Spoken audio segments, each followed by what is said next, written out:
और चलिए अब खबरों की शुरुआत करेंगे। मुंबई ड्रग्स मामले में एक नया मोड़ इख्तियार कर लिया है। पहली बार नवाब मलिक के इल्जामात का जवाब बीजेपी की जानिब से आज दिया गया। बीजेपी के लीडर मोहित भारतीय उर्फ मोहित कंबोज ने क्रूज ड्रग्स मामले को एक नया मोड़ देते हुए कहा कि ड्रग्स के इस पूरे मामले के पीछे एनसीपी लीडर सुनील पाटिल का हाथ है। उन्होंने इस पूरे मामले को सोची समझी साजिश करार दिया।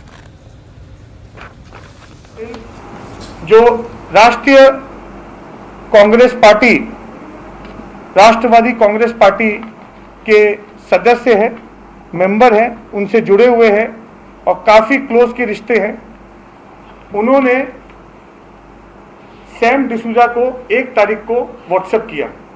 सुनील पाटिल जो राष्ट्रीयवादी कांग्रेस पार्टी के फाउंडर मेंबर्स के ज़माने से है, काफ़ी होम मिनिस्टरों के साथ जुड़े हुए हैं। ईडी की इंक्वायरी में, अनिल देशमुख जी की इंक्वायरी में उनका नाम है।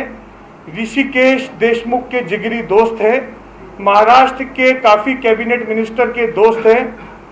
उन्होंने बोला, सुनील पाटिल ने, मेरा आदमी को तुम एनसीबी नारकोटिक्स कंट्रोल ब्यूरो के एक अधिकारी के साथ मिला दो, वो आगे की जानकारी देगा, मेरे पास बहुत बड़ी जानकारी है।